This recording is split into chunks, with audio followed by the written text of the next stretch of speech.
Did you know that an invisible killer once wiped out nearly 2,000 people in a single night without making a sound?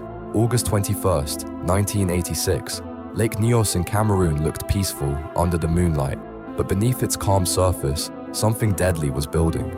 For decades, carbon dioxide had been seeping from underground volcanic chambers into the lake's depths. The gas sat there like a ticking time bomb, waiting.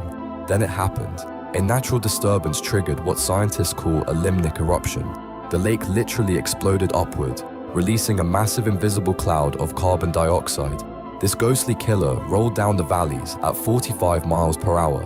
Since carbon dioxide is heavier than air, it pushed out all the oxygen as it moved.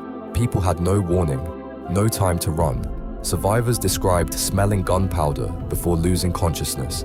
Those at higher ground watched in horror as the silent death cloud flowed past below them. By morning, entire families were found dead in their beds. People collapsed mid-step on roads. Cattle lay frozen in perfect death poses. The lake turned from blue to rusty brown, and the area stayed dangerous for weeks.